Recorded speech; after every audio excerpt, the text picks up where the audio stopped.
Selamat sore ya Tuhan, terima kasih atas berkat-Mu pada hari ini, kami dapat melakukan ibadah generasi muda ini. Walaupun masih kami laksanakan secara online. Sebentar kami akan memulai ibadah kami, bertanya sertai kami Tuhan dari awal, pertengahan, hingga akhirnya. Dalam nama Tuhan Yesus, kami telah berdoa dan mengucap syukur. Haleluya. Amin. Shalom, teman-teman semua, apa kabar? Wah, kita ketemu lagi ya hari ini di ibadah generasi muda KPR GKJ Pamulang. Teman-teman, sedih ya walaupun kita ngerasa ibadah kali ini kok online lagi ya gitu. Tapi aku juga mau ajak teman-teman supaya nggak ngerasa sedih lagi, maksudnya supaya kita ngerasa bahwa nggak apa-apa kita ibadah kali ini online, semoga nanti di lain waktu kita bisa ibadah secara onsite lagi. Nah, untuk memulai ibadah kita pada sore hari ini, mari kita angkat satu pujian, ku mulai dari diri sendiri.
Pertolongan kita dalam nama Tuhan yang menciptakan langit dan bumi.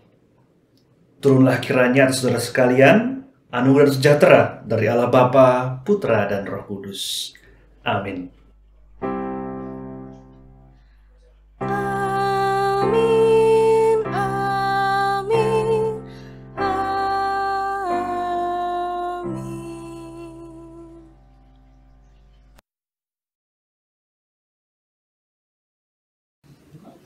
Teman-teman, saat ini kita akan masuk ke dalam sesi doa pengakuan dosa. Aku persilahkan untuk teman-teman secara pribadi ambil waktu untuk berdoa sama Tuhan Yesus, untuk mengakui dosa-dosa kita, entah dengan orang tua, dengan teman-teman, dengan sekitar kita, bahkan kita melukai hati Tuhan. Dan yang secara tidak sengaja maupun disengaja. Nah, aku persilahkan untuk teman-teman doa secara pribadi terlebih dahulu.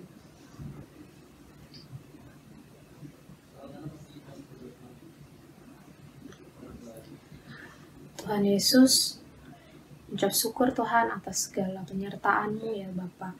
Ya Bapa, pada saat ini ya Bapa, kami mengakui dosa-dosa kami ya Bapa. Kami tidak layak ya Bapa.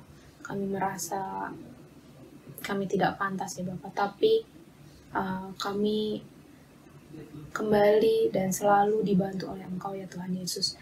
Ya Bapa, banyak sekali dosa sebagai manusia ya Bapa yang kami lakukan ya Bapa, baik kepada Engkau, ke orang tua kami, ke teman-teman kami, ke orang yang bahkan kami tidak kenal ya Bapa.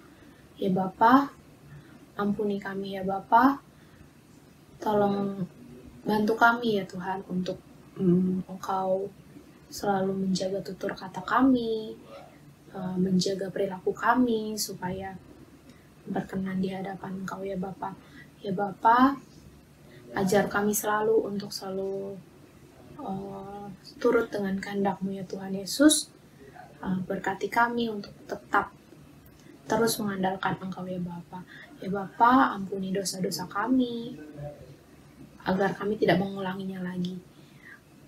Tuhan, terima kasih atas segala kebaikan-Mu, terima kasih untuk segala penyertaan-Mu.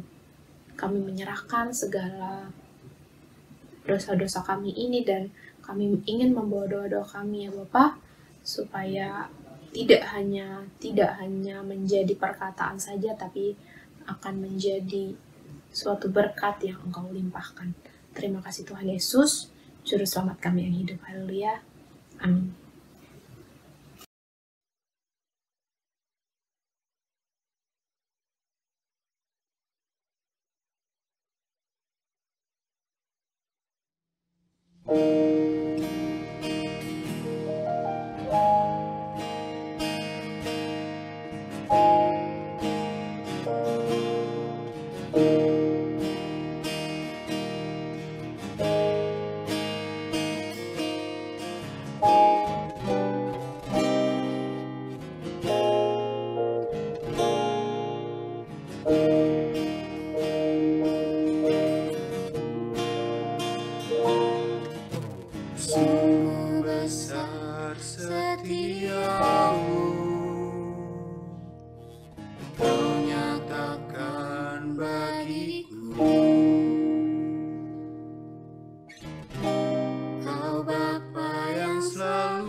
Saat ini kita akan membaca berita anugerah dari Tuhan.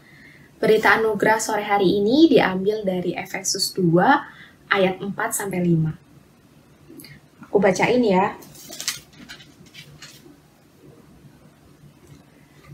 Efesus 2 ayat 4-5. Tetapi Allah yang kaya dengan rahmat, oleh karena kasih-Nya yang besar, yang dilimpahkannya kepada kita, telah menghidupkan kita bersama-sama dengan Kristus, sekalipun kita telah mati oleh kesalahan-kesalahan kita, oleh kasih karunia kamu diselamatkan.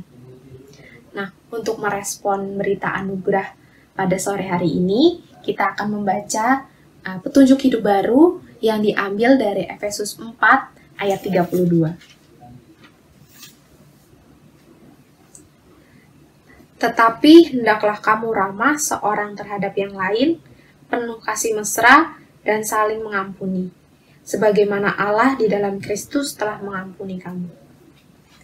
Demikianlah berita anugerah dari Tuhan. Syukur kepada Allah.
bersamaku, di dalamku, jadi bukti kebesaran-Mu. Kau bersamaku, di dalamku, jadi bukti kebesaran-Mu.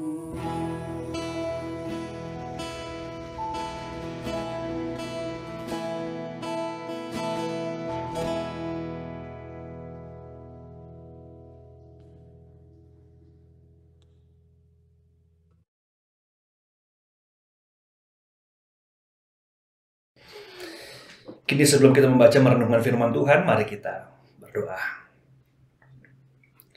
Kiranya Roh Kudus boleh bersama-sama dengan kami, agar setiap kata dan kalimat yang kami baca tidak tinggal diam sebagai sebuah kata, namun merasuk ke dalam hati kami dan menginspirasi kehidupan kami. Datanglah ya Roh Kudus dan sertailah kami. Amin. Pembacaan firman Tuhan dari Lukas 6 pasal 27 sampai pasal yang ke-38. Ayat 38. Lukas 6 ayat 27 sampai 38. Inilah Yesus Kristus menurut Lukas. Tetapi kepada kamu yang mendengarkan aku berkata, kasihilah musuhmu, berbuatlah baik kepada orang yang membenci kamu. Mintalah berkat bagi orang yang mengutuk kamu, berdoalah bagi orang yang mencaci kamu. Barang saya menampar pipimu yang satu, berikanlah juga kepadanya pipimu yang lain. Dan barang saya mengambil jubahmu, biarkan juga mengambil bajumu. Berilah kepada setiap orang yang meminta kepadamu, dan janganlah meminta kembali kepada orang yang mengambil kepunyaanmu. Dan sebagaimana kamu kehendaki supaya orang berbuat kepadamu, demikian juga perbuatlah juga demikian kepada mereka. Dan jika kamu mengasihi orang-orang yang mengasihi kamu, apakah jasamu? Karena orang-orang berdosa pun mengasihi juga orang-orang yang mengasihi mereka. Sebab jikalau kamu berbuat baik kepada orang-orang yang berbuat baik kepada kamu, apakah jasamu? Orang-orang berdosa pun berbuat demikian. Dan jikalau kamu minjamkan sesuatu kepada orang, karena kamu berharap akan menerima sesuatu daripadanya, apakah jasamu? Orang-orang berdosa pun meminjamkan kepada orang-orang berdosa, supaya mereka menerima kembali sama banyak.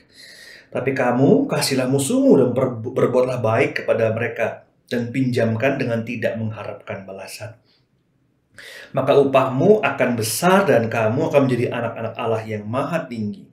Sebab ia baik terhadap orang-orang yang tidak tahu berterima kasih dan terhadap orang-orang jahat. Hendaklah kamu murah hati, sama seperti Bapamu adalah murah hati. Janganlah kamu menghakimi, maka kamu pun tidak akan dihakimi. Dan janganlah kamu menghukum, maka kamu pun tidak akan dihukum. Ampunilah dan kamu akan diampuni. Berilah dan kamu akan diberi. Suatu takaran yang baik, yang dipadatkan, yang digoncang dan yang tumpah keluar akan dicurahkan ke dalam ribaanmu. Ukuran yang kamu pakai untuk mengukur akan diukurkan kepadamu. Demikian cara pembacaan firman Tuhan yang berbagai mereka mendengarkan dan memelihara dalam kehidupan sehari-hari. Haleluya. Haleluya, haleluya, haleluya.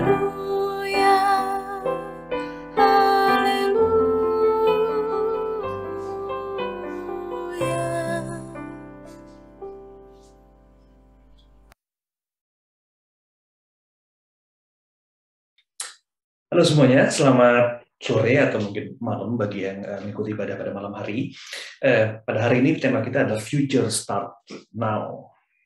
Masa depan dimulai dari masa kini atau masa saat ini, kekinian gitu ya.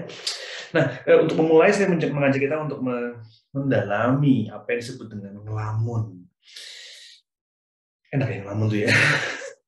Enak karena dia gratis, kita nggak keluar apa-apa, hanya mungkin waktu kita yang terpotong, dan kita bisa melalang buana dengan pikiran kita. Kita bisa pergi mana-mana, kita bisa membayangkan diri kita bersama dengan siapapun juga, begitu ya.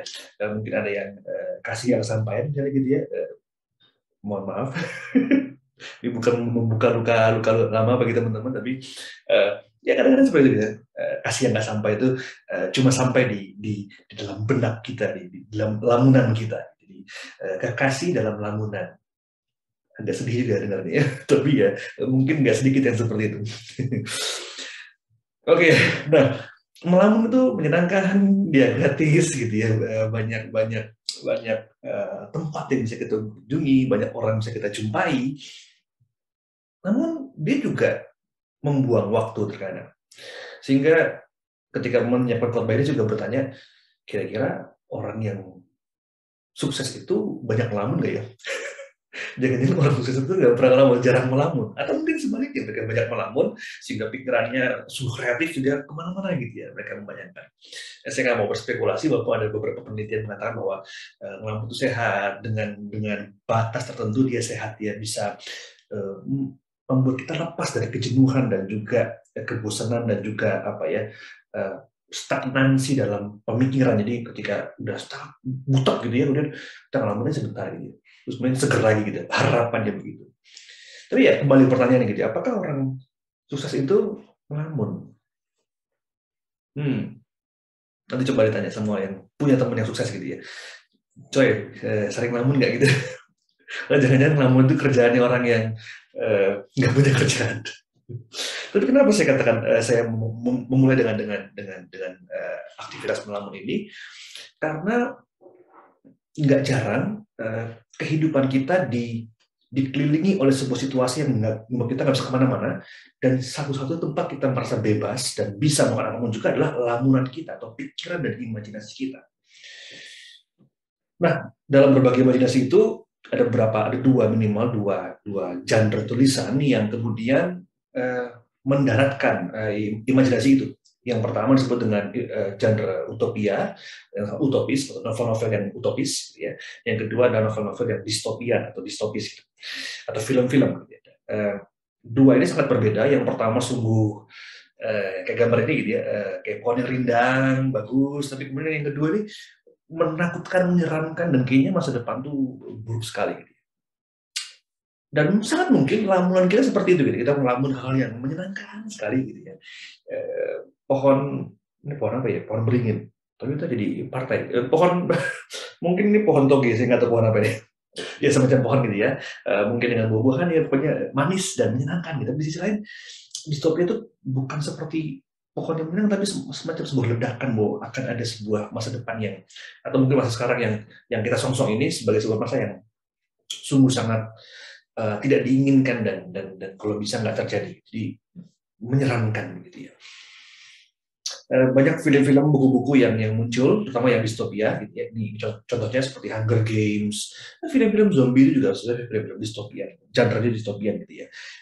Divergent, Maze Runner dan seterusnya, pokoknya film yang menggambarkan masa depan yang chaos, yang penuh dengan kekacauan dan manusia harus survive dengan begitu banyak cara gitu ya.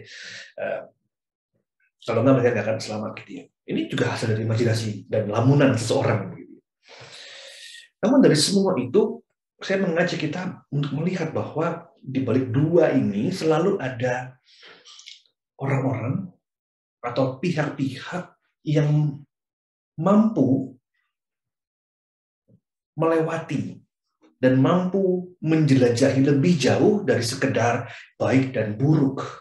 Ada orang-orang yang mampu, sekali lagi ya, menjelajahi, melangkahi, bahkan melampaui, melihat lebih sangat jauh gitu ya, bahwa ini bukan sekedar baik dan buruk, tapi ini soal apa yang memang benar dan harus dilakukan. Dan orang-orang seperti ini adalah kadang-kadang orang-orang yang eksentrik, orang-orang yang berbeda. Nah, kata eksentrik ini seringkali diidentikan dengan sebuah kata yang negatif, punya konotasi negatif dalam percakapan sehari-hari. Orang itu eksentrik banget ya, itu biasanya menunjukkan orang yang mungkin nggak palente, tapi palente tahu ya palente tahu ya, tapi ya eksentrik gitu ya, nggak seperti biasa. Mungkin kalau orang pakai topi lurus, dia pakai topinya miring gitu ya. Itu eksentrik dalam arti yang negatif.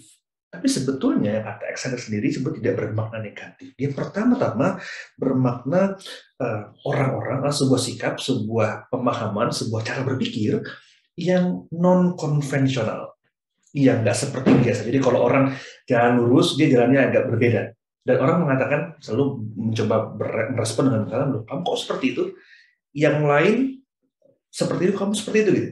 Bebek jalannya ngantri, kamu kok nggak ngantri?" Dalam arti bahwa punya jalur gitu ya.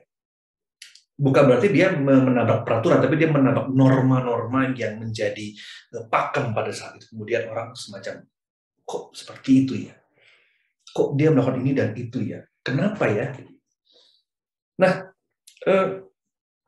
sehingga dengan demikian, eksentrik itu bukan aneh. Dia nggak sama dengan menjadi orang aneh. Walaupun orang sering menyebutnya sebagai aneh. Tapi orang-orang melihat dengan cara yang berbeda. Sayangnya dunia nggak siap dengan perbedaan dan perubahan. Dunia atau yang banyak, atau orang-orang yang mayoritas, gitu ya, sukanya A, eksentrik sukanya B, atau C dan D dan seterusnya, sehingga orang kayak kok gitu ya. Dan kadang-kadang ketika pandangan yang kita anggap benar itu ditantang, kita merasa perlu membentengi diri. Dan ketika itulah kemudian ajaran semakin kokoh, kuat, semakin defensif dan eksklusif. Dan ini yang kita nggak mau sebetulnya. Dan ini juga sebetulnya yang Yesus coba ubah pada zaman itu. Nah, eksentrik berangkat dari kata Yunani, yaitu ekentros, artinya berada di luar dari pusat, di tepian, lingkar luar, periferi. Gitu ya. Jadi mereka bukan orang-orang yang pada umumnya, mereka orang-orang yang khusus. Dan karena kekhususannya itu, mereka selalu punya cara untuk memberi nilai-nilai baru dalam melihat sebuah fenomena. Dan bukankah itu juga yang Yesus lakukan dalam ayat yang kita baca pada hari ini? Saya nggak akan mengupas satu persatu karena cukup banyak, namun saya mengajak memberi dan mencoba menggelitik kita dengan sebuah perspektif yang berbeda. Bahwa Yesus adalah sosok yang eksentrik pada saat itu. Sekali lagi ya, bukan nyentrik dalam arti populer yang kita tahu, namun eksentrik dalam arti dia non-konvensional pada zamannya. Ketika dikatakan bahwa berilah kepada kata kamu ditampar di kanan, beri di kiri. Siapa yang berpikir seperti itu? Siapa juga yang mau seperti itu? Atau dikatakan bahwa kalau mengampuni orang, ampunilah, berilah orang yang meminta, dan seterusnya. Tidak ada sisi-sisi di mana orang-orang yang umum pada saat itu. Sehingga apa yang Yesus katakan seakan-akan menantang posisi yang sudah nyaman, terutama bagi para pemangku kepentingan, yaitu para orang-orang Farisi, ahli Taurat, dan seterusnya. Dan keeksentrikannya mengundang banyak perhatian. Keeksentrikannya mengundang banyak perhatian. Dan mungkin nggak salah kemudian dia menjadi orang yang kalau bahasa Inggrisnya stand up from the rest gitu ya. Jadi terlihat gitu ya. Terlihat dengan sangat jelas keeksentrikannya. Ketika orang bicara soal membalas, ketika orang bicara mengenai merebut, ketika orang bicara mengenai mengambil, ketika orang bicara mengenai menahan amarah gitu ya, bicara mengenai hak, terus bicara mengenai tanggung jawab, memberi, mencintai, melepaskan, dan kata-kata kerja lainnya atau kata sifat lainnya yang menggugah kita untuk menjadi orang yang berbeda. Nah, untuk karena itu pada hari ini saya mengajak kita untuk bersama-sama mendalami, menghayati apa artinya menjadi umat Allah seperti atau diinspirasi oleh pembacaan kita pada hari ini. Bahwa tidak ada jalan lain ternyata selain menjadi orang yang berbeda. Orang yang eksentrik. Dan itu dimulai dari sekarang. Karena apa yang Tuhan sedang visikan, Tuhan sedang titipkan kepada kita adalah sebuah pandangan untuk kehidupan yang lebih baik. Sekali lagi, dia bukan bicara mengenai sesuatu yang populer, konvensional, namun dia non-konvensional, dan dia mencoba menerapkan apa yang benar dalam kehidupan. Bukan apa yang populer, apa yang enak didengar, tapi apa yang benar dan perlu dilakukan secara serius. Dan kadang itu membuat kita menjadi orang yang berbeda. Contoh paling gampang gitu ya. Ketika misalnya memang ini sudah nggak gampang gitu ya. Lagi ada pencuri misalnya gitu ya. Pencuri mau dikebukin orang gitu ya. Kita kan kemudian punya naluri untuk naluri kata saya nggak tahu, saya nggak menyamakan semua tapi naluri kita apa ya gebukin ya gitu. Saya nggak tahu. Naluri kita minimal gitu ya. Kesian amat nih orang.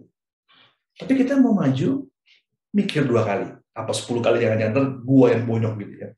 Sehingga menjadi eksentrik dan pembawa pesan kedamaian itu ternyata tidak tanpa harga. Kadang ada harga yang harus dibayar begitu ya. Kadang mungkin pipi kita, kadang mungkin mata kita, kadang mungkin hati kita gitu ya. Kadang mungkin harga diri kita mungkin gitu ya. Ada banyak hal yang kadang menjadi taruhannya. Harga yang harus dibayar untuk menjadi orang-orang yang eksentrik dalam arti berani menebarkan kabar kebenaran ini. Dan menjadi berbeda kadang tidak menyenangkan sama sekali, betul, bukan? Nah, dan untuk menjadi pembawa berkat, pembawa firman itu, satu hal yang juga penting adalah kesadaran sebetulnya. Dan kesadaran ini bukan bicara mengenai kita sadar akan situasi kita, namun pertama-tama bicara mengenai keberhargaan akan hidup kita ini. Bahwa, saya mengutip Anton de Mello, seorang penulis, dikatakan bahwa hidup yang tidak sadar, atau ya nggak punya kesadaran bahwa kita sedang hidup itu, bukan sebuah kehidupan yang layak untuk dihidupi. Karena kita bukan robot, bukan mekanika semata gitu ya, yang kemudian hanya berjalan dengan norma-norma yang umum sebetulnya. Justru ini mengajak kita untuk ada sesuatu yang harus kuubah, gitu. Ada sesuatu yang harus aku tanamkan dalam kehidupan ini. Hidup yang tidak sadar itu, unaware life itu dikatakan that human, itu bukan hidupnya manusia, itu diprogramkan, dikondisikan. Kita mungkin bisa seperti sebuah batu, sebuah balok kayu, gitu ya. Kita dan semua sudah terprediksi dengan jelas. Padahal hidup nggak seperti itu, dan hidup bersama dengan Tuhan pun juga tidak seperti itu, tidak bisa diprediksi karena memang bukan kita yang nyupir gitu ya, yang nyupir Tuhan. Namun yang kita tahu bahwa ini sebuah jalan dan tata kelola kehidupan yang perlu kita perjuangkan sebagai umat Allah. Nah teman-teman, masa depan kehidupan kita dimulai dari sekarang ketika kita memilih sebuah keputusan kehidupan yang bisa menentukan nasib kita di masa depan. Bahwa pada saat ini, pada hari ini aku mengatakan bahwa ya memang menjadi anak muda Kristen kadang membuat kita harus berbeda. Saya mau coba menghindari kata unggul sebetulnya, karena terkesan agak lebih menekankan superioritas gitu. Saya agak menghindari itu. Tapi saya mengatakan bahwa eksentrik lebih pada kita perlu stood up, kita perlu berbeda namun dengan perspektif yang positif untuk menginspirasi orang lain juga punya derap langkah yang sama. Apakah itu soal organisasi di kampus gitu ya, di gereja, bahkan mungkin di gereja pun ada norma-norma yang kadang-kadang kita anggap sebagai sebuah kebenaran begitu ya. Kita mau ngomong yang berbeda kayak takut gitu. Kalau itu terjadi di Pamulang gitu ya, lapor sama siapa gitu. lapor dalam kebersamaan gitu ya. Kok saya merasa mau ngomong berbeda takut ya gitu. Kita harus ngomong. Karena gereja harusnya adalah kumpulan orang-orang eksentrik harusnya gitu ya. Ya nggak pernah takut dengan berbeda. Nah, pada hari ini saya mengajak kita untuk meneropong ayat kita pada hari ini dengan sebuah perspektif bahwa Tuhan mengajak kita, Tuhan memberi kepada sebuah arah kehidupan yang kadang sepi, kadang tidak menyenangkan, kadang tidak diinginkan, namun itu menjadi sebuah kebutuhan, panggilan kepada kita semua. Dan itu tidak bisa dihindari. Suka, tidak suka, mau, tidak mau. Karena memang konten yang Tuhan sedang sebarkan, bukan konten kaleng-kaleng gitu ya, bukan konten bukan sembarang konten. Maksudnya dia nggak cuma membeu gitu ya, nggak cuma mereplika apa yang terjadi. Dia nggak juga sedang merenovasi, namun dia mengkonstruksi sebuah bangunan yang lebih kokoh dalam kehidupan kita sehari-hari. Dan itu dimulai dari setiap kita. Dan kiranya itu menjadi satu habit dalam kehidupan kita bersama-sama. Kadang menjadi eksentrik itu panggilan kita. Dan jangan takut. Karena ketika apa yang kita ucapkan, utarakan, sampaikan itu adalah sebuah kebenaran, biarlah itu keluar dari mulut kita. Apa yang akan didengar dan reaksi orang itu biarlah menjadi sebuah pertimbangan kedua, sekunder gitu. Yang primer itu kebutuhan dan tugas kita itu. Oleh karena itu pada hari ini future start now. Apa yang akan kita saksikan, kita jumpai di masa depan dimulai dari saat ini. Ketika kita memilih Kristus sebagai juru selamat, kita memilih jalan kehidupan yang penuh dengan tantangan, namun juga kebenaran. Ngapain hidup enak tapi salah gitu ya?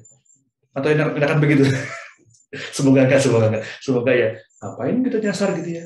Ini kan ya jalan yang benar gitu ya. Itu yang paling tepat kan ya. Pilihlah jalan yang benar, jangan pilih jalan yang salah tapi nyasar gitu ya.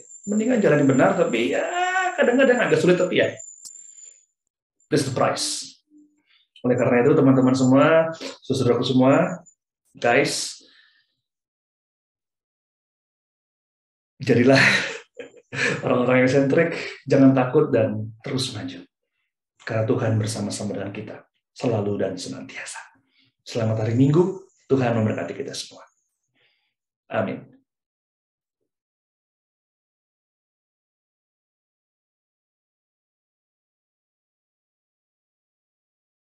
Teman-teman, aku undang untuk bangkit berdiri bersama umat di segala tempat dan abad. Mari kita ikrarkan pengakuan iman rasuli kita yang berbunyi demikian.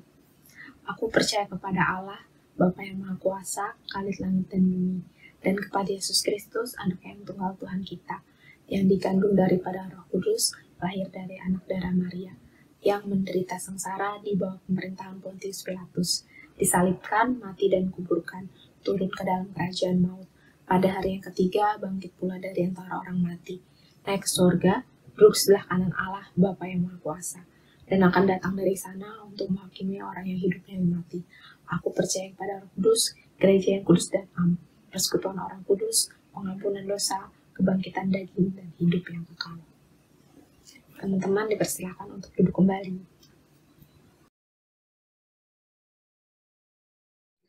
Kini mari kita menaikkan doa syafaat.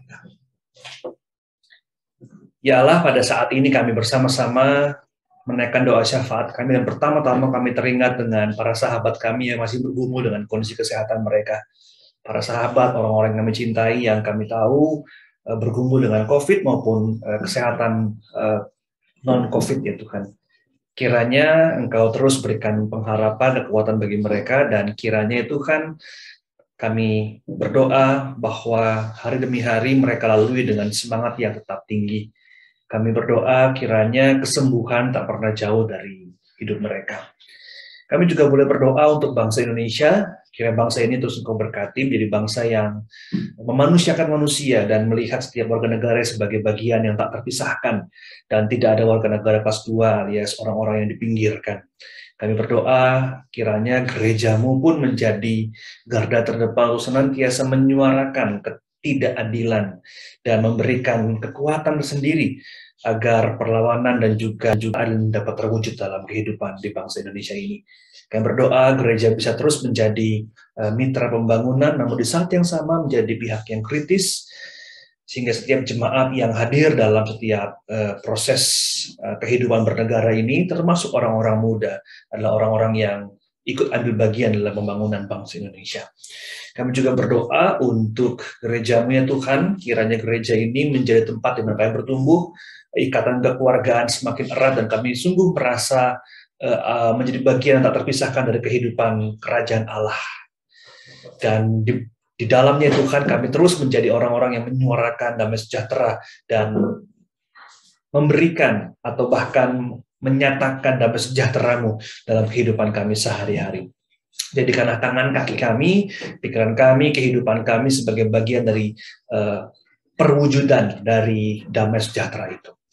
Dan kami juga berdoa ya Tuhan, setiap kami, umat-Mu, jemaat-Mu yang orang-orang muda yang pada saat ini mungkin bergumul dengan begitu banyak hal, proses COVID-19, pandemi yang mungkin berubah bentuk, atau bahkan mungkin pendidikan kami, proses percintaan kami, romantisme kehidupan kami yang mau tidak mau harus kami tinggalkan, kami akan beranjak menjadi orang-orang dewasa, dan masih ada begitu banyak hal yang kami gumuli sebagai orang-orang muda, termasuk dengan orang tua dan keluarga ya Tuhan. Engkau jaga kami, Engkau pelihara mimpi-mimpi kami ya Tuhan, agar melaluinya kami terus berjuang dan bergerak. Inilah doa-doa kami Tuhan pada saat ini. Amin. Teman-teman, kita akan masuk ke dalam persembahan. Sebelum kita mengumpulkan persembahan, aku akan bacakan dasar persembahan pada hari ini ya. Dasar persembahan diambil dari 2 Korintus 8 ayat 12.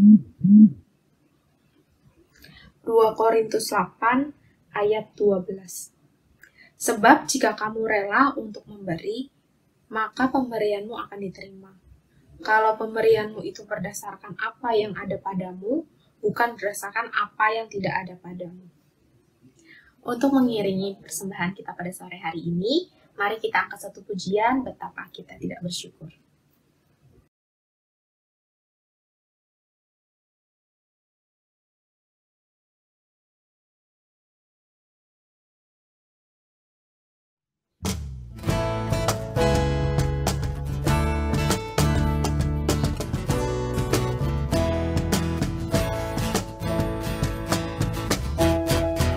Betapa kita tidak bersyukur, bertanah air kaya dan subur, lautnya luas, burungnya megah, menghijau padang bukit dan lembah. Itu semua berkat karunia Allah yang agung maha kuasa. Itu semua berkat karunia Allah yang agung maha kuasa.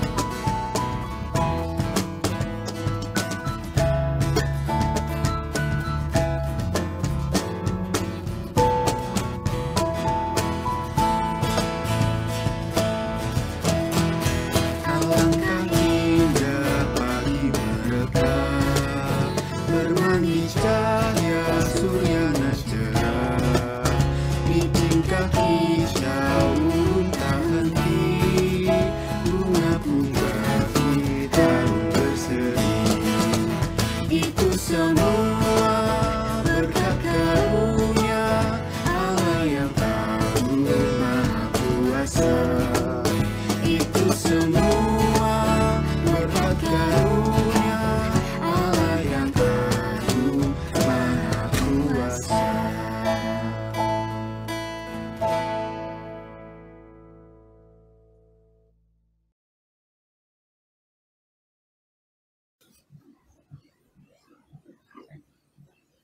Selamat sore Tuhan Yesus. Mengucap syukur ya Bapak karena pada sore hari ini kami telah mengumpulkan persembahan ya Bapak. Ya Bapak, kami setelah mengumpulkan sedikit dari kepunyaan kami, kiranya Engkau berkati persembahan ini Tuhan Yesus supaya menjadi berkat untuk sekeliling kami. Ya Bapak, berkatilah tangan-tangan yang mengelola persembahan ini ya Tuhan Yesus, kiranya dapat mengelola persembahan ini dengan baik, dan kiranya bisa menjadi kepanjangan tangan-Mu di dunia ini ya Bapa. Ya Bapa, sebentar kami akan undur dari tempat ini, kiranya Engkau berkati aktivitas kami selanjutnya, dan biarkanlah Engkau memberikan kesehatan bagi kami semua. Ya Bapa, doa yang jauh dan sempurna ini kami alaskan dalam nama Tuhan Yesus Kristus, Juru Selamat kami yang hidup, yang telah mengajarkan kami berdoa, doa Bapa kami.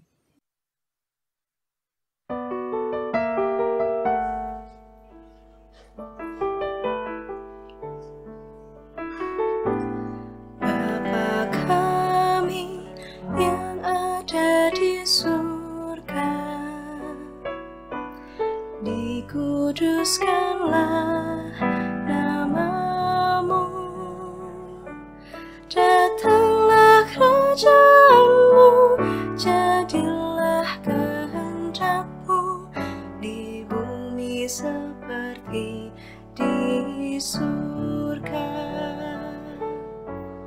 Beri kami hari ini makanan yang secukupnya, ampuni salah kami seperti kami ampuni yang bersalah pada kami. Jangan bawa kami dalam pencobaan, melainkan lepaskan kami dari yang jahat, sebab Kaulah yang punya kerajaan dan kuasa dan kemuliaan sampai selama-lamanya.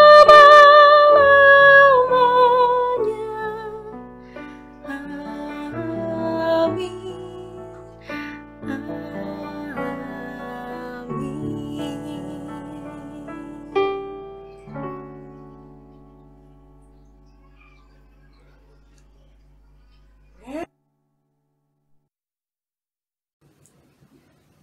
Nah, teman-teman, gak kerasa ya, sekarang kita udah di penghujung ibadah generasi muda sore hari ini.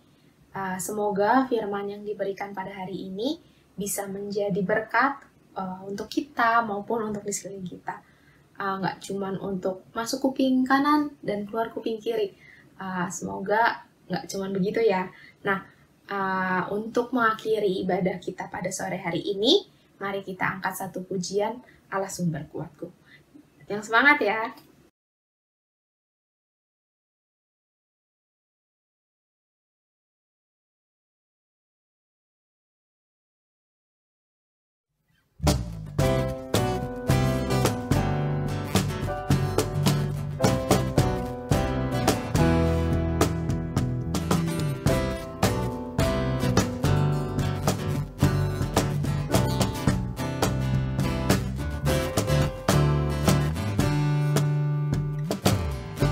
Hanya Kau milikku di surga, tiada yang ku ingini di bumi, hanya Kau. Tak ku andalkan kekuatanku, namun yang pasti Kau tetap selamanya Allah sumber kuatku, Allah sumber kuatku, Allah sumber kuatku dan bagianku selamanya, selamanya.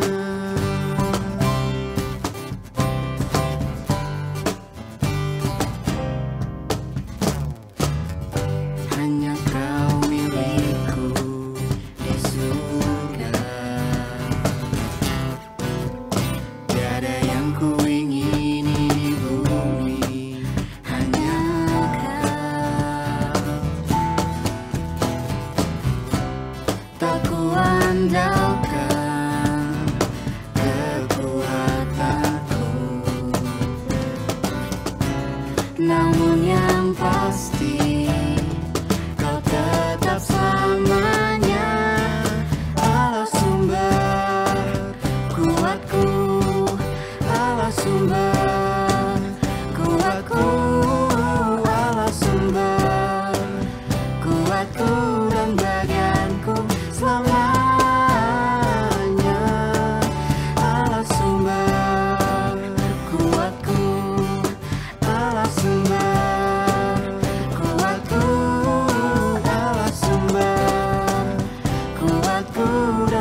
kuatku, Allah sumber, kuatku dan bagianku selamanya.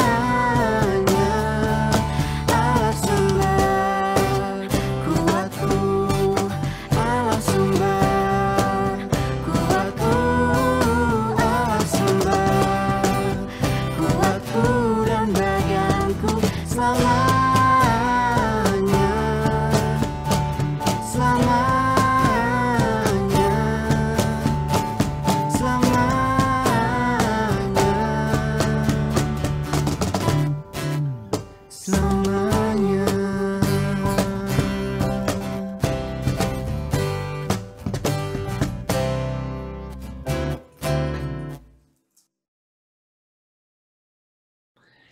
Arahkanlah hatimu kepada Tuhan dan pulanglah dengan damai sejahtera dan lakukanlah firman-Nya sesuai dengan apa yang kita dengar dan kita yakini.